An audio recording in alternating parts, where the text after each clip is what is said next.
สมมติว่ามีงบมียังเข้ามาตัวอยากได้แบบใดเฮือนอยากได้แบบห้องจักห้องนึงอยากได้ห้องเดียวได้ห้องก่อห้องเดียวแล้วพ่อเลยมันก็สิต่อคาเสียดช้องกับมันจากแบบมันหอมพอดมันกะบ่หอมแล้วเฮือนสำนันกับปกติพี่น้องนอกคณะวิทย์ช้องกะอ้าวเจเดอร์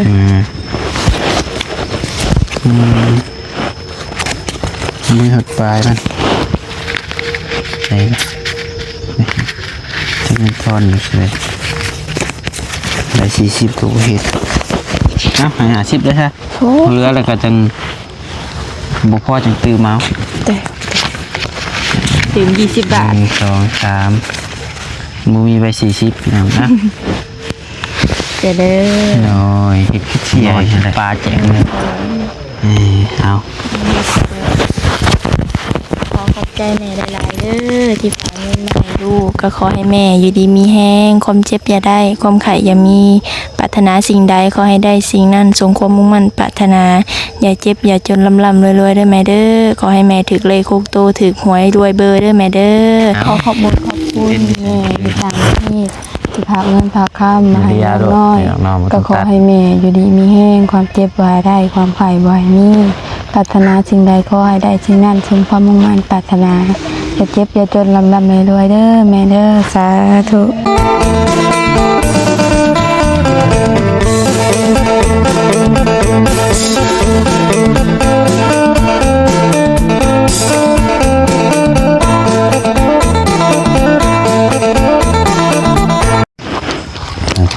ใช้น้องน้อยไปใช้ก่อนน้อยบ่โดยเป็นพระมักข้อบ่แล้วมักข้อโดยเป็นนวลเป็นไนหรือบ่มันเป็นเลยเป็นไนยังบ่ทันได้ชุกมันชุกมันมายังใช่คนไปเอาทางใดทางหน้าไปเถาหรือทางใดทางหน้าไปข่าวทางนี้บ่ซื้อลงมาทางนี้โดยเห็นยังเธอนี่แม่บ่แม่สิหยันหมอนเห็นหมอนไว้นอนโดยขากแน่เนาะ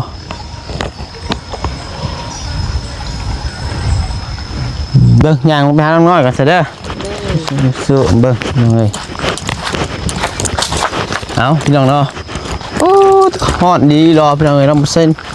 นางลินเนาะลินอยู่เป๊กับจูบ่ได้พี่น้องเนาะใจจะขาดพี่น้องเลยว้าวเบิ้งน้อยกันอาสาไปนอนอยู่พี่บุญทรงให้ตัวหนึ่งเราโบเห็นเลยน้อยก็ได้ใครเอ้ยน้อยเอาคุณหนุ่มกราบทักทายสบายดีแล้วก็สวัสดีเด้อพี่น้องเด้อสบายดีพ่อแม่พี่น้อง FC เบิร์ดสุขุสุคนสุวงสุบอลว่าอยู่ฝั่งลาวฝั่งไทยแหละไปอยู่ทางต่างประเทศพี่น้องเลยพบพอกันกับซ่องสายโกกสายบุญก็พบพอกันน้องปัดไซอีกแล้วพี่น้องเนาะเอาพวกกันช่วงแดงๆบัดนี้พี่น้องเนาะนี่อย่างนำหาตัวน้อยก่อนน้อย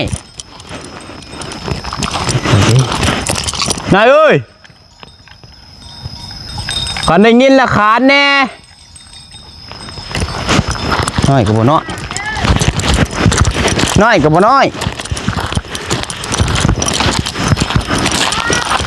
ฮะมาอีนี่นี่เอา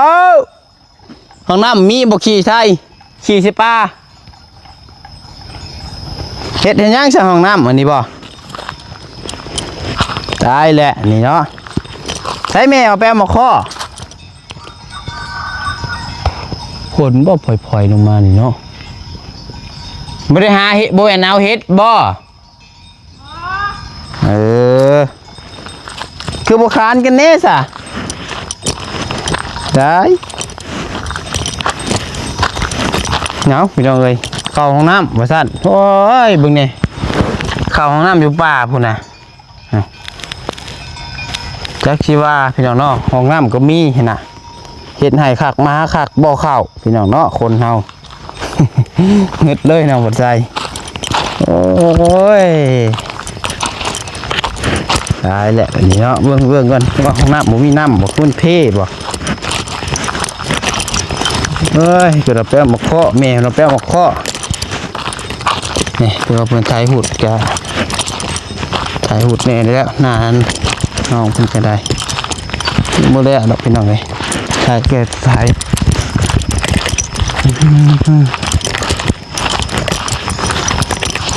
เอาพี่น้องเนาะ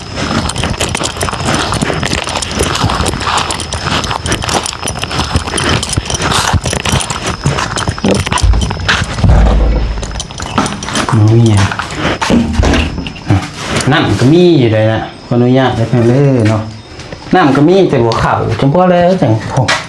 จนอันนี้ขึ้นมาเห็ดทางใส่พี่น้องเลยตัวจุงใจแบบมีคนใส่เลยนะของน้ำใส่เบิ่งเห็ดละพี่น้องให้เนาะคนเคยเข่าป่าเข่าดงหลุดเข่าแต่ป่าแต่ดงพี่น้องเลยพี่น้องบ้านไส้นี่บ่กล้าพี่น้องเข่าป่าเข่าดงแบบตะกี้ก็เคยเข่าอยู่แบบนั้นบ่เคยเข่าแต่ว่าบ้านนี้เฮาเข่าที่ห้องน้ำมันบ่สะดวกขนาดนั้นบ่มีน้ำมันบ่คักโอ้ยตัวกันว่าลูกเช้าไปนั่นเมื่อเวลาไปนั่งคุมกจุป้าโหโอ้ยห่อนดีเนาะอ้าวดีนะทำไมมันอ้าวเฮ็ดปวกบ่อะไรยังบ่ออกบ่เลยโอ้เดือน8พอแล้วบาทนี่หนูหนูมีคนเอาไปขายติอย่าละเห็นมันอ้าวแบบนี้มันอ้าวยังจะอ้าวผลบ่เนาะจ้าอ้าวแบบใจสิขาดนี่เนาะแต่ว่าแม่ก็จนชับหยากแม่หันออกมาหมั่งบ่ได้เด็ดอันนี้มันอ้าวมันอันน่ะบ่มีฮอดลมจริงแม่นนั่งอยู่ก็ยังใจสิขาดนะพี่น้องเอ้ยนั่งนอนแม่จนไถบ่ได้อีกได้เลยดินแข็งโหดโพพี่น้องเอ้ยเนาะเรียกว่าพ้นบ้านลูกกับบุตรเลยกับพ่อมีอยู่น้ำใช่ไหมฮะพอตกอยู่มาทางพี่ได้เนาะลูกเอ้ามือหนักมาแท้มาว่าอย่างเงี้ยมันมาหดมาเป็นตะยานอยู่แล้วมาเป็นตาตายมือหนักก็ได้เนาะบ้านนี้กับภาคเถียงกันดูกันข้างมาหักจนหายแล้วเขาก็แม่นบอกตัวภาคมันปลาวิกฮะโดยมือนะฮะบ่โดยเที่ยงเขาบริไปบดบ่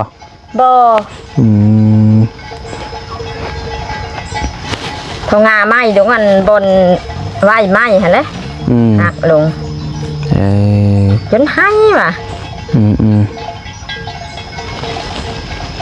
มันแดงฉลึมาบ่ลูกมาบาทเดียวมืดมามาเลยกำลังพากันไถนาพอดีคาดหน้าแล้วนะมืออ๋อจังหวัดหูรับตับใหม่ไปพากันบัดตายไปก็ได้บ่ห้องน้ำนี่ชิเจ้ากับข่าวอยู่มันอยู่บ่ข่าวอะไรแม่กับข่าวลูกเฮ้ยเบิ่งก็สิบ่มีข่าวน้องน้อยว่าเมื่อคุณข่าวเนาะบ่ข่าวเลยแม่แบบข่าวยามมื้อเช้าเนี่ยเราบ่ใส่มันเลยบ่เลยถ้าเราบ่ได้ใส่เลยสิให้เพิ่นเอาไปถวายให้วัดมาเอารถมันยกไปถวายให้วัดปุ๊แม่ครับบ่มีไปใส่มันได้สาเหตุก็เสียดายมันเบิ่งจนนั้นหั่งชังไปเฮ็ดใส่เบิดเลยบ่ได้แม่ก็กวาดอยู่ได้ลูกแม่กวาดได้แม่ถ่ายามมื้อเช้ากวาดอยู่เสียดายมันบ่หยังดอกแม่ฉันว่ายังว่ายุงยังมาเป็นนั่นอยู่มีกับกวาดอยู่ได้ยามมื้อเช้าเอาเบิ่งคือว่าญาติว่ามีไปใส่เบิ่งทรงยังคือเก่ายังใหม่คือเก่าอยู่โอ้ยสิเห็นอันนั้นจะบ่ลูกนะสิให้มันเก่าทันทีมันก็บ่เก่าเลยใช่อยู่ติโดยญาติเนาะเบิ่งญาติคือลูกสาวน่ะห้องน้ำมีก็ยังบ่เข้าญาติเข้าป่าแม่เข้าแม่ใช่มันแน่แล้วเพิ่นเห็นให้แล้วก็ใส่ด้วยแหละเพิ่นเห็นให้ใส่สิว่าให้มันอันนั้นโลดกับโบเด้ลูกอยากให้มันใหม่นี่แหละใช่เนี่ยก็ดีเพราะมันเสียดายมันเนาะใช่แม่ก็ใช่ลูกนั้นเรื่องมันเป็นมันบ่เป็นหยังกับแม่นอยู่พี่น้องแต่ว่าก็อยากให้ใส่อันนี้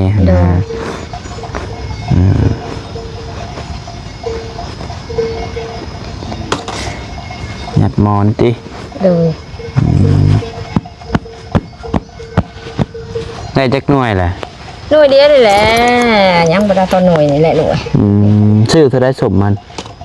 อันนี้บ่หน่วย10เพิ่นได้ลูกเอ้ย ศพมันเท่าไร โดย พันไปเลย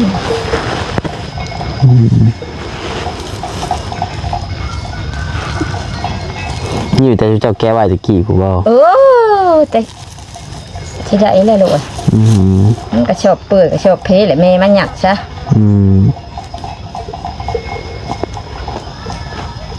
เอาไปได้ติ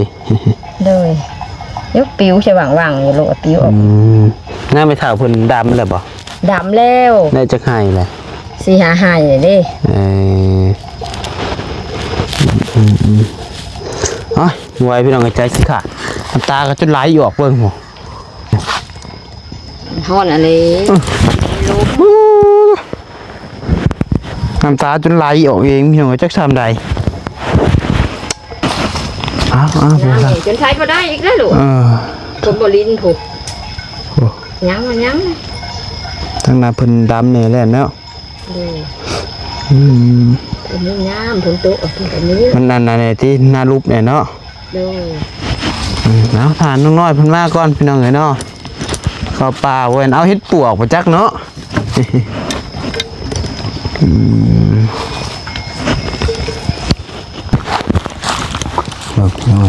เฮ้ย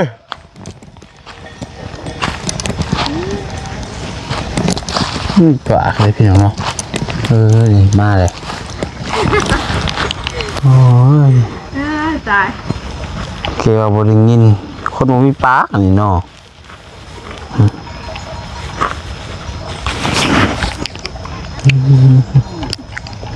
คือมาเชิงใบใหม่เนี่ย ข้ออ่ะ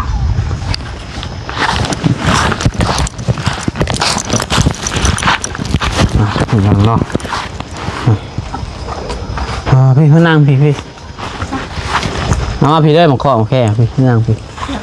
ถั่วเจียวมานั่งมาก็ได้คุย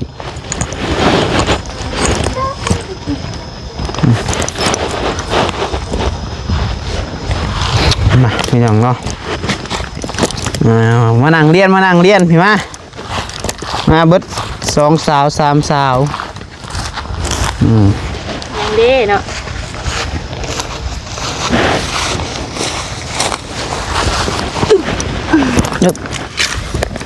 นั่งโอเค สอง แดดช่องอยู่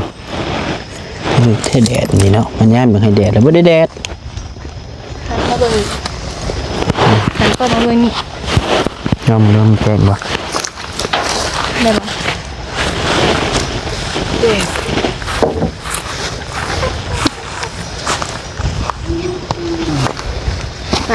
มาดูใช่น่ะ ตะขี้เป็นยังไงนี่กระจิตกระใจเบิกแจ้งครับเบลก็ได้ยูทูบเบิกแจ้งมาเลย ขอไปซุกเคี้ยวลึบๆอยู่ได้ปะ เบิกแจ้งมาเลยทางนี้ในเดียวหนึ่งว่าพอ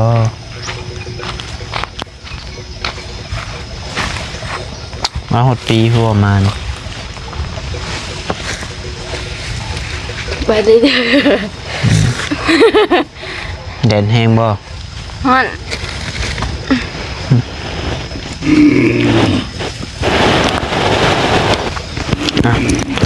เป็นอะไรกระจิตกระจายนี่เอ้าห้องน้ำมีบ่ขี่ใช่ป่ะ นอน โอ้ยเนาะมีป่าเลยบ่ฮ้อนมีป่ามันโล่งสิ ไม่กิน ไปคุบจำมาจักเลยโอ้ยหมูไปหาเห็ดนาหอนแหละเนาะ มันบ่ได้มีเห็ดดอนมันบ่ได้ มี อ อ อก ยู่เผื่อหมูเขาไปป่าไปดงเด้เขาคนอนุญาตนำไปดงขี่ใช่ป่าบ่คุดอีก สาวเนาะ ใหญ่ยอดกินข้าวกะลีนี่บ่พี่สิได้พี่น้องเนาะกินเราไปป่าไปดอนกับคุดแน่สาเหตุที่บ่เข้าห้องน้ำหาย้อนว่ามันร้อน ฮอนอะไรเฮ็ดแต่ซะเนาะ สิติดลมบ่ ติดเอาไง เรียกว่าบ่พากันใส่มันแล้วก็ห่วยยกไปถวายวัดพุ่นแหละ พอใจ เห็นน้องน้ำเห็นน้องน้ำหายบ่วิไปใส่เลยห้องตัวว่าพ่อแม่กับบ่วิไปใส่บันไดว่ะบันไดมีแต่เฮาว่าซั่นมื้อนี้น้องบ่ใส่ได้เบิ่นเพราะว่าเข้าป่าพุ่นน่ะ น้ำมันร้อนเนาะ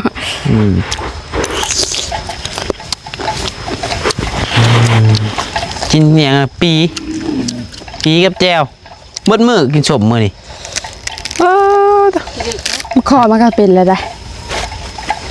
นอนหลายอยู่บ่เอายับพอก่อนกินพอก่อนซะพาก่อนเพิ่นเฮงว่าอยู่ยับพี่ ได้ งัวไผขับมาลายแท้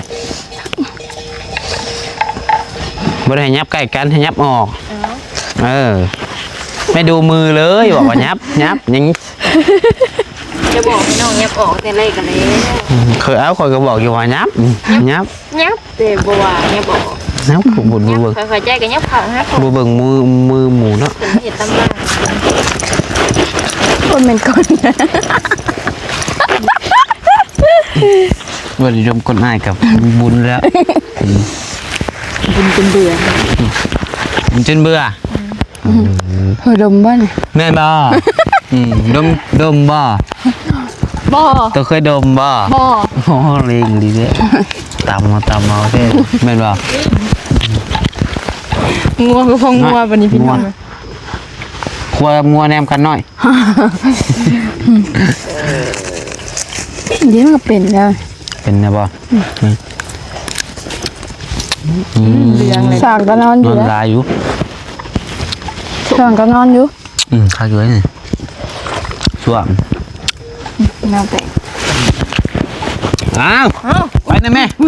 ไม่กินมาข้อบ่ มันสิจนไปแม่หน่อยไปแม่ได้นี่แม่งัวไฟนี่ นอนลงทาง งัวลงทางงัวกับลงทางเป็นอีก เอาเดี๋ยวขอถามน้องผมก่อนเรื่องเงินหลังชาติยังมีงบมาเลยเนาะสมมติว่ามีงบมียังเข้ามาตัวอยากได้แบบใดเฮือนอยากได้แบบห้องจังห้อง ของนึง อยากได้ห้องเดียวได้ห้องก่อห้องเดียวแหละพ่อ โดยมันก็สิต่อคาสิเฮ็ดช่องกับมันจากแบบไรมันหอมพอด มันกะบ่ห้อมแล้วเฮือนสำนันกับปกติพี่น้องเนาะคณะว่าเฮ็ดช่องกะคือกับเพื่อนไปหรือว่าเพื่อนไปบ่บ่ได้หนูอีก็ยังบ่แล้ว ไฟฟ้าลืม มันก็บ่ห้อมพี่น้องคณะเฮ็ดช่องเฮาก็ก่อเพราะว่าเฮือนเป็น4ดอกเด้เนาะ4คือ6มาลืมเลย4เนาะเป็น4ดอกกะเบื้องนี้เฮาก็เฮ็ดห้องนอนเบิดเบื้องนี้เฮาก็เฮ็ดห้องโถงคะแนนว่าอยากเฮ็ดช่องของมันเฮ็ดได้อยู่พี่น้องเนาะ ห้องคือสิแคบนะ ก็บ่แคบสมองข่อยบ่ มันสิกว้างกว่าอยู่ห้องกันนะ ห้องข่อยแคบ อยากได้ห้องเดียวติอันห้องเดียวมันก็ต้องก่อมันสิได้ก่อแบบ เป็นรูปตัวแอลเนาะ แม่นตัวแอล อันนี้คันห้องเบิ่งนี่สมมุติห้องข้างนี้แล้วทองโถงสิมานั่นนี่สแลบมานั่นนี่ห้องโถง สมุดประตูทางขาวเนาะห้องโถงที่อยู่ฝั่งนี้แล้วก็ยิงยาวไปอีกทางข้างนั่นแล้วก็ทางข้างก็จะเป็นห้องน้อยเป็นตัวแอลเลย อยากได้ห้องเดียวฉันก็ก่อเอาแต่ห้องเดียวโตแล้วก็นอนเลยไปเลย บ่ได้เลย ได้เป็นหยัง เอาแล้วบ่หานอยู่ อ้าวสิเป็นหยังบ่หานอยู่เฮาก็มีอันประตางประตูพวกนี้ ประตู เอาคือน้องสายฟ้าตะกี้ก็บ่ได้เป็นแบบนั้นได้ที่แรกฮะ เป็นแบบ ชุมายก็พากันก่อเอาแต่ห้อง2ห้องกับน้องบุญทวีห้องบุญทวีกับห้องน้องสายฟ้าได้ตะกี้ โอ้ แล้วแบบว่าเฮามีงบต่อเติมมาจังคอยจะ ต่อออกบ่ ก่ออ้อมเบิดเลยคันว่าเฮามีเงินมีคำเฮาหาได้ว่าง่ายก็คันว่าเฮาอยากอยู่ก่อนเฮามีงบเท่านี้เอาก็ก่อเอาแต่เฉพาะห้องนอนหั่นก่อนพี่น้องเนาะ ห้องเฮาที่ว่าสินอนน่ะนะคือเจ้าเจ็ดห้องนึงแม่นบ่ โดย ก็ก่อแต่ห้องนอนเจ้าหาก็ใส่ประต่างประตูข้างในสิว่าญาติหยัง น้องเสื้อผ้านอนแบบนั้นบ่ทำอีกอะ กาเว้นว่านั่นแบบนั้นที่แรกว่าพากันก่อแบบนั้นแต่บัดนี้มันเฮือนน้องไฟฟ้ามันมีงบต่อเติมมาแล้วมันแล้วเลยผมหมายหั้นนะที่แรกฮะก็ว่าสิเฮ็ดแต่2ห้องนอนบ่มีงบมาเลยแล้วก็สิให้แต่2ห้องนอนแล้วก็ปะเลยนะผมหมายนะ โดย เพื่อนเฮาสิแม่นเฮ็ดน่ะก็แบบเพื่อนใช้ผ้านั่นเป็นบ่ไล่แล้วตัวแสกออกเนาะสิแบบอันนั้นนะ มีหยังเอาสมมุติเฮือนเนาะตัวว่าสิก่อห้องนึงคือบล็อกให้มันเรือฮะมันก็สิได้หลายเติบเจ้าว่าพ่อห้องนึงหูจักฮะ ได้เอวหนึ่งดิ กลัวจ้องแอมเพื่อได้เกือบห้องหนึ่งหัวจักนกอห้องนอนเหมือนกันคันบกอ้อมเหมือนกัน บอกกันเลย ก็ปูนก็เหลืออีก4 สอบกับ4 สอบที่ได้อยู่ประมาณพาหนึ่งแหละกันที่ได้ก็เลยนะพี่น้องเนาะก่อนนั้นนะก่อนบ่ ก็ได้ ตัวอยากอยู่เลยบ่จ้ะ ก็อยากอยู่ เราอยากอยู่ก็เอาเห็ดห้องนอนนั่นก่อนเป็นห้องนอนเดียวปรึกษากับทีมงานก่อนเป็นยังไงคณะว่าบ่มีงบมาเลยฮะนะเพราะว่าปะบอกปะปูนไว้นั่นมันกะ แล้วมันแข็ง อย่ามันเสียมันยังขนาดเป็นยังไงเนาะ แม่นเลยแกมันปะตักผลไว้เนาะ เอามีแต่ว่าเนี่ยทั้งน้องปัจจัยก็สิมี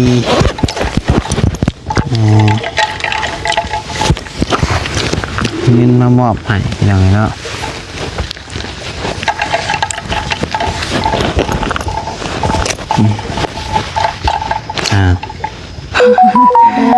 เห็นอะไรเห็นอะไร ใจเด้อใจเด้อคือเลข หายละแพง 0 กับเจเด้อ น้อย โอ้ได้50,000ครับ เลขเด้อพี่น้องเด้อ3433400 พอเนาะ ลองเสียงเบิ่งพี่น้องไอ้เลขลาว เบิ่งไม่ใช่เว้อเบิ่งอั เล น ข นี้ ไทยออกหรือบ่มื้อนี้พี่น้อง พอเนาะ โดย พอเลยละวะ พอแล้วมีชื่อเลข เดี๋ยวพอเลยคือยะ 400 ล้านไปเลยเจอเลยเศรษฐีใหม่ เบิ่งนั่นที่แน่นอน033 เบิ่งชื่อก่อนพี่น้องเอ้ย sorry คือบ่ครับ ว่าน้ำเบิ่ง ผมกันหยุ่งยองพี่น้องเอ้ยเป็นนอน เราคือเก่า เขานอนหักโต๊ะหัวรถจ้ะ นอนปูนอนนั่นจนปวดคอนอนไหนเนี่ย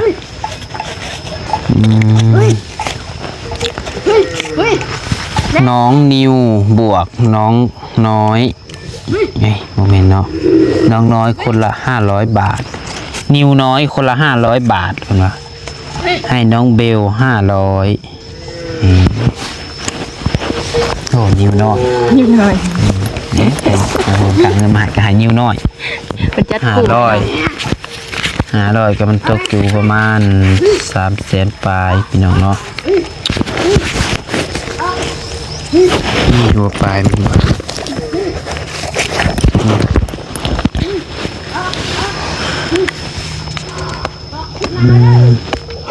500 บาทคูณ680 340พี่น้องเนาะ 3,400นะ 340,000 1 2 3เอาแต่3ก็พอได้หน่อยเนาะ นอนนี่ดิ อ้าว เจเด้อ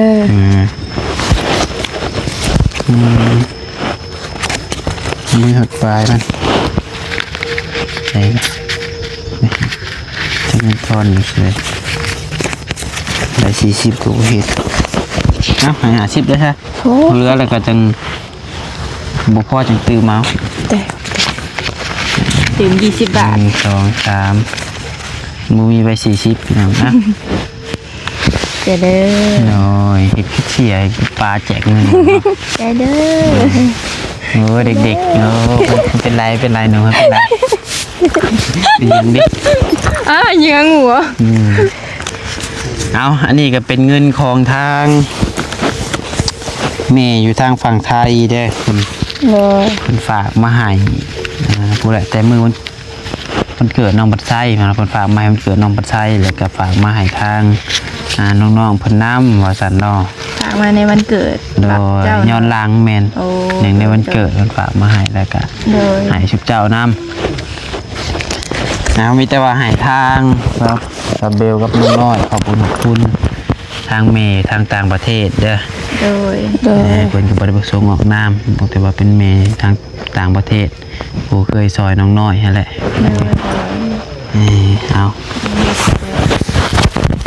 ขอขอบใจแม่หลายๆเด้อที่ฝากเงินมาให้ลูกก็ขอให้แม่อยู่ดีมีแห้งความเจ็บอย่าได้ความไข้อย่ามีปรารถนาสิ่งใดขอให้ได้สิ่งนั้นสมความมุ่งมั่นปรารถนาอย่าเจ็บอย่าจนลำรวยๆเด้อแม่เด้อขอให้แม่ถึกเลขคุกโตถึกหวยรวยเบอร์เด้อแม่เด้อ ใช่ สาธุลืมตัดออกเลย ตัดหยัง ลืมเลย เอา ขอขอบคุณแม่ที่ต่างประเทศที่พากเงินพากข้ามมาให้น้อยก็ขอให้แม่อยู่ดีมีแห้งความเจ็บบ่ได้ความไข้บ่ให้มีปรารถนาสิ่งใดขอให้ได้สิ่งนั้นสมความมุ่งมั่นปรารถนาอย่าเจ็บอย่าจนลำรวยเด้อแม่เด้อสาธุ ถูกเอาทางน้องบัดไซก็ต้องขอขอบคุณทางแม่หลายๆเด้อที่ฝากเงินฝากคำมาให้ของความวันเกิดลูกย้อนหลังนอกกับเพิ่นฝากมาแต่2-3 มื้อก่อนนั่นแหละแต่ว่าผมมีเวลาขึ้นมาผมมีโอกาสขึ้นมามอบพี่น้องเนาะยังไดก็คอยแม่อยู่ดีมีแฮงความเจ็บอย่าสุใดความไข้อย่าสุมีปรารถนาสิ่งใดก็ขอให้ได้สิ่งนั้นจงความมุ่งมั่นปรารถนาอย่าเจ็บอย่าจนร่ำรวยได้แม่เด้อขึ้นเหนือลงใต้ก็ขอให้เดินทางปลอดภัยมีแต่คนหนักคนแพงแม่อยู่ดีมีแฮงพร้อมด้วยครอบครัวอย่าเจ็บอย่าจนเด้อสาธุเอาพี่น้องเนาะก็แต่ว่าเรื่องเฮือนเรื่องซ่านน้อยๆเนาะก็ถ้าติดตามเบิ่ง ว่าสิเป็นแนวใดเนาะคือมืออื่นที่กับพังเบิงมืออื่นกับมือคือจักสิได้ขึ้นมาหรือบ่ได้พี่น้องช่องนี้ก็มาหาน้องเพิ่นก็เฮากับบ่เต็มที่ปานใดพี่น้องเนาะ บามือมา เพราะว่า เพิ่น ทางน้องปัจจัยก็มีเวียกคือเห็นนั่นแหละพี่น้องเอ้ย โดย เฮาก็ต้องเคลียร์เวียกเคลียร์งานเฮาให้มันแล้วก่อนพี่น้องเนาะ ช่วงนี้ก็อีกสิยุ่งๆเลยพี่น้องเลย เพราะว่าอีกอย่างก็พอเฒ่าพอตาเบาเหย้าก็มาเสียอีกพี่น้องเนาะ โดย วันประหัสนี่เพิ่นชงจัดการพี่น้องเอ้ย โดย ไปในรายการแนวในจังหวะกันใหม่สำหรับคลิปนี้สิขอลำลาไปก่อนเด้อเด้ออยู่ดีมีแฮงบ่สุขสุขคนโชคมาร่ำรวยบุญขอบคุณเดฟซีหลายๆที่เข้ามารับชมและเป็นกำลังใจให้โดยตลอดมาได้ก็ขอให้ทุกคนร่ำรวยบ่สุขสุขคนเด้อสบายดี